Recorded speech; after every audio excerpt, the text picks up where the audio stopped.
The Los Angeles Lakers entered this offseason determined to fix one of their most glaring weaknesses from last year: perimeter defense. In the playoffs, it became painfully clear that this issue was one of the main reasons for their downfall. The Minnesota Timberwolves, with their dynamic guard play, repeatedly broke down Los Angeles' defense. Time and time again, the Lakers were left scrambling as Minnesota's backcourt penetrated the lane with little resistance, collapsing the defense and creating open opportunities for shooters on the perimeter. The inability to contain dribble penetration exposed a defensive flaw that could not be ignored. In response, the Lakers decided to bring in Marcus Smart, one of the league's most respected defensive guards. Known for his relentless energy, toughness, and defensive IQ, Smart was expected to provide an immediate answer. His track record speaks for itself. 2 years removed from being named Defensive Player of the Year, he has consistently shown the ability to guard multiple positions, disrupt opposing ball handlers, and bring an intensity that often sets the tone for his team. However, as the new season approaches, a significant question mark remains. What exactly will Smart's role be on this Lakers roster? The team has yet to define how they plan to utilize him. Inside the organization and among fans, opinions are split. Some argue that he should be inserted into the starting lineup to maximize his defensive impact from the opening tip. Others contend that given his injury history, it would be wiser to preserve him as a sixth man, bringing him off the bench while still giving him major minutes. Smart himself addressed this uncertainty during media day. When asked what role he expected to play on offense and defense, his response was blunt. "That has not been discussed," he admitted, as reported by Dan Wyke of The Athletic.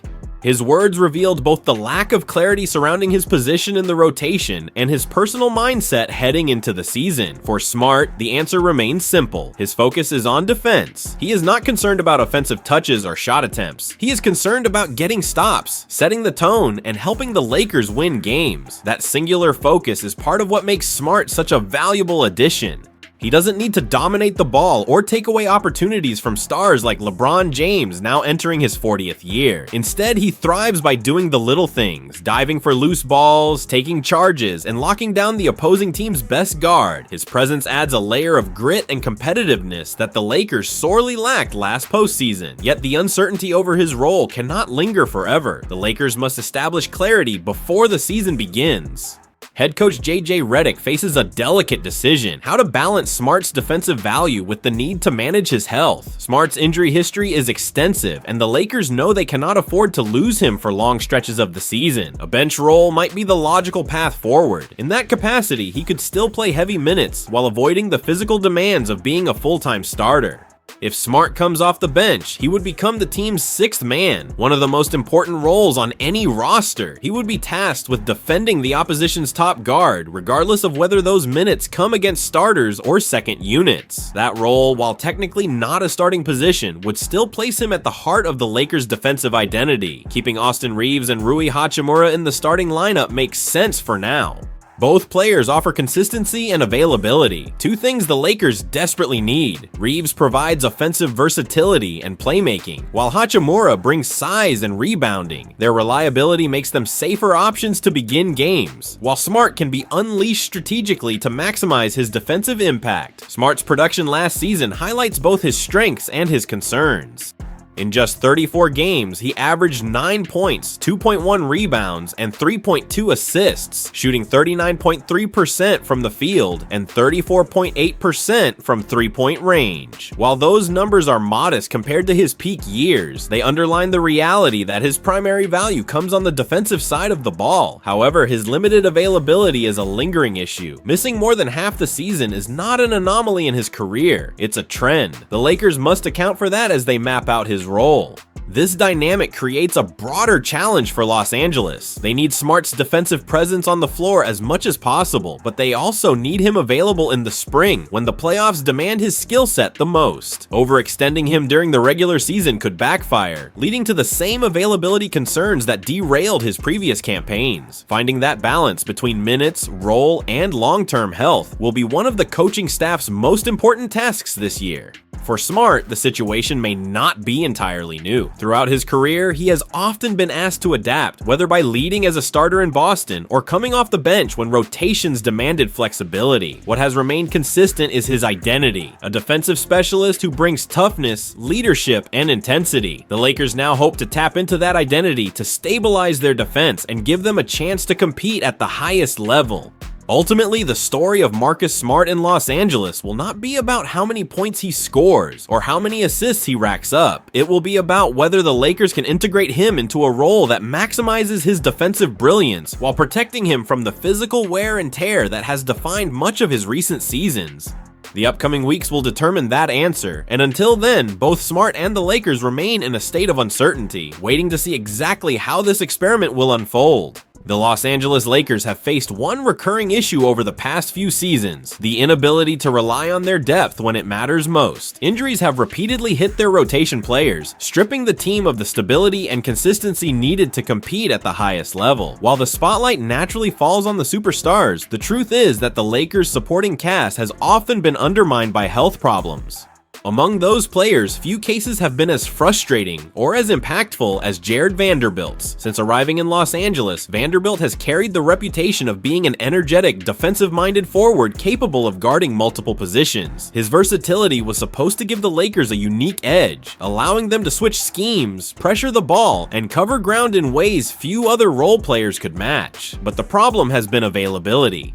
Vanderbilt has struggled to stay healthy, and because of that, his influence has been limited. Instead of being a constant weapon off the bench, or even a spot starter, he has too often been reduced to a player the Lakers couldn't count on consistently. That's why the update provided by head coach JJ Redick during the Lakers media day was so significant. For weeks, speculation swirled about Vanderbilt's status.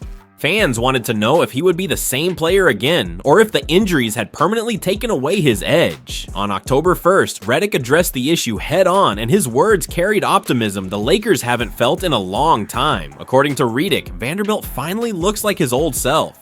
Speaking to reporters, the coach didn't hold back in his praise, calling him the pre-injury version of Vando. He described Vanderbilt's transformation as night and day compared to how he finished last season, when injuries had clearly slowed him down. With a healthy Vando and hopefully a healthy Marcus, our ability to put more pressure on the basketball defensively will be real, Redick said. It's night and day from when we ended last season. His growth in body mechanics this summer is significant, and it's already visible in the first 2 days of camp. Those are not empty words. They represent a genuine shift in the Lakers' outlook. For a team that saw its playoff run cut short in the first round by the Minnesota Timberwolves, defense was the most glaring weakness. Los Angeles allowed the Timberwolves to dictate the pace, exploit mismatches, and wear them down physically. The Lakers lasted only 5 games before being eliminated, and it became obvious that they lacked the kind of defensive flexibility needed to handle a high-powered opponent. A healthy Vanderbilt would not have solved everything, but he certainly could have given the Lakers options they did not have. Vanderbilt's ability to defend multiple positions, switching onto guards, wings, and even smaller big men, offers a dimension that Los Angeles has missed. When he is healthy, his energy and mobility allow the team to trap ball handlers, recover quickly on rotations, and disrupt the rhythm of opposing offenses. That kind of presence is invaluable, especially in the postseason when matchups tighten and defensive schemes become the difference between winning and losing. For Vanderbilt personally, this season represents an opportunity to reset the narrative. Last year was a disappointment, not only for the Lakers, but for him individually. He appeared in just 36 games, averaging 4.1 points, 5.1 rebounds, and 1.1 assists. The numbers don't tell the full story, but they highlight how little he was able to impact the team. What should have been a campaign where he solidified his role became another year defined by absences and physical limitations. Redick acknowledged that part of Vanderbilt's struggles last season stemmed from being forced into a difficult role. After joining the Lakers via trade, Vanderbilt often had to play out of position as a small ball 5, battling bigger and stronger centers. While he showed flashes of toughness, the demands of that role increased his physical burden and may have contributed to his injuries. Redick pointed out that this was not ideal and that it took Vanderbilt away from his strengths. This year, that situation changes dramatically. With the arrival of DeAndre Ayton, Vanderbilt will no longer be asked to fill in as an undersized center. Instead, he can return to playing as a forward, focusing on the perimeter defense and rebounding that make him most effective. That adjustment could be the key to preserving his health and maximizing his impact. A healthier Vanderbilt not only benefits him individually, but also elevates the Lakers' entire defensive system. The question now is whether Vanderbilt can sustain this progress. Redick made it clear that he believes the forward has taken the right steps in the offseason, particularly in terms of body mechanics and conditioning. By working on how he moves, how he lands, and how he distributes his energy, Vanderbilt has given himself a better chance to avoid the nagging injuries that have held him back. The early signs, according to Redick, are positive. It's evident, he said, referring to Vanderbilt's improved movement. You can see the difference immediately. For Lakers fans, the hope is that this optimism translates into actual availability throughout the season. Too often, they have been teased by glimpses of Vanderbilt's potential, only to see him sidelined once again. If this really is the pre-injury version of Vando, the Lakers could be looking at a major boost to their rotation. Not only would it strengthen their defense, but it would also provide much-needed stability in a roster that has often been forced to shuffle pieces in response to injuries. It's no exaggeration to say that Vanderbilt's health could be one of the defining factors of the Lakers' season. While he may not grab headlines like LeBron James, who is now 40, or the team's other stars, his role is no less important. Basketball is a game of matchups, and having a player who can neutralize an opponent's top scorer or provide energy on both ends of the floor can be the difference between advancing in the playoffs or going home early. The Lakers have seen what happens when they don't have that kind of presence. Now, with Redick's confidence and Vanderbilt's apparent resurgence, they are hoping to write a different story. The pieces are in place, but it all depends on whether Vanderbilt can stay on the court. For now, the update is positive, and that alone is a welcome change in Los Angeles. The Los Angeles Lakers are once again looking for ways to secure their future in the front court after a season in which the lack of consistency at the center position proved costly. The message coming out of the organization is clear. The franchise cannot afford to be thin in such a critical area if it wants to compete at the highest level of the NBA. The front office made its first move in that direction this summer by signing DeAndre Ayton, a player once seen as one of the most promising big men in the league. While the addition did not generate the same excitement as a blockbuster superstar signing, the Lakers are betting on Ayton's ability to rediscover the two-way dominance he showcased during his early years. In Los Angeles, under brighter lights and with higher stakes, the belief is that Ayton could finally tap into the potential that once made him a franchise cornerstone in Phoenix. Still, the Lakers cannot operate on hope alone. The truth is that Ayton remains an unpredictable piece. His inconsistency in recent seasons, questions about his motor, and the physical demands of playing center in the Western Conference all raise legitimate concerns. Los Angeles knows that if this gamble does not pay off, it risks entering the season with Jackson Hayes as the only other option at the 5. Hayes, while athletic and energetic, has yet to prove he can handle extended minutes or anchor a championship-level defense. That leaves the Lakers in a dangerous position. One injury or one disappointing stretch could undermine the team's aspirations. That is why a potential trade scenario has started to gain traction, one in which the Lakers bring in another dependable center, effectively moving Ayton into a backup role. The idea is not to discard Ayton entirely, but rather to protect the roster from the possibility of his shortcomings while ensuring that the team can count on 48 minutes of stability at the position. Among the names being discussed, one in particular stands out: Daniel Gafford of the Dallas Mavericks. Los Angeles and Dallas already have a recent history of significant deals. The Luka Doncic trade dramatically altered the landscape for both franchises, and it also created an imbalance in Dallas's roster construction. The Mavericks suddenly found themselves with an overload of front court players. At the center spot alone, Dallas has 3 natural 5s: Derek Lively, Daniel Gafford, and another player. Add to that PJ Washington and Cooper Flagg, both best suited for the power forward role, and the logjam becomes obvious. Simply put, Dallas cannot maximize its talent if so many players are fighting for the same minutes. This is where the proposed trade comes into play. In the scenario being floated, the Lakers would receive Daniel Gafford, while the Mavericks would acquire Maxi Kleber, rookie Dalton Knecht, and an unprotected 2031 first-round pick. On the surface, it is the kind of deal that addresses needs for both sides. For Dallas, Gafford may already be the odd man out. The 27-year-old center recently signed a 3-year, $54 million extension, but injuries have slowed his momentum. A sprained ankle will keep him sidelined for 2 to 3 weeks, raising further doubts about his role in a crowded rotation. Meanwhile, Maxi Kleber would return to the team where he built a reputation as a versatile big man, capable of stretching the floor and defending multiple positions. Knecht, a promising young wing, represents additional upside, while the unprotected first-round pick provides valuable future capital. From the Mavericks' perspective, it is a package that not only clears space in the front court, but also brings back assets that fit their timeline. For the Lakers, the attraction is equally strong. Gafford's skill set fills glaring holes. He is a true rim runner, capable of setting hard screens, rolling to the basket, and finishing with authority. He thrives as a lob target, an element the Lakers desperately lacked after bringing Luka Doncic into the fold last season. Offensively, he does not demand touches, but maximizes the opportunities he gets, shooting high percentages around the rim. Defensively, while Gafford may not be the most physical or imposing center in the league, he brings something Los Angeles has been missing: reliable rim protection. His shot-blocking ability and knack for altering attempts in the paint could help anchor a Lakers defense that too often struggled to contain dribble penetration and second-chance opportunities.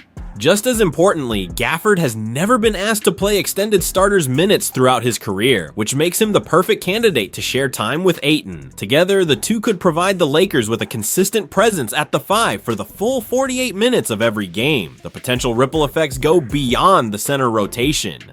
With Gafford in place, head coach JJ Redick would have greater flexibility to stagger rotations, keep his stars fresher for the playoffs, and maintain a stronger defensive identity. It would also relieve some of the pressure on Ayton, who would no longer be tasked with carrying the position on his own. That balance could allow Ayton to play freer, more aggressive basketball, which in turn could reignite the form that once made him so valuable. Still, the deal comes with its own risks. An unprotected first-round pick, especially one as far out as 2031, is a significant piece of capital. General manager Rob Pelinka has been careful in managing the team's draft assets, fully aware that the Lakers' window with LeBron James is limited. At 40 years old, LeBron remains a vital piece of the puzzle, but his career is approaching its twilight. The question becomes whether sacrificing long-term flexibility is worth the short-term upgrade. There is also the question of health. Gafford himself is not immune to injuries, and while his ankle sprain may be minor, the Lakers must evaluate whether they are trading for another player who could miss key stretches of the season. The margin for error in the Western Conference is razor thin, and availability often matters as much as talent. Despite the uncertainties, the logic of the trade is compelling. The Lakers have already improved their roster compared to last season, but their front court remains a work in progress. The addition of Gafford could transform that weakness into a strength, giving Los Angeles the depth, athleticism, and defensive stability it needs to mount a serious title challenge. In the end, it comes down to the willingness of Rob Pelinka and the front office to take the gamble. The Lakers cannot sit still in a Western Conference that only grows more competitive. The Ayton signing addressed a problem, but it did not solve it entirely. A move for Daniel Gafford could be the decisive step that ensures Los Angeles has the size, the defense, and the depth to truly compete for another championship.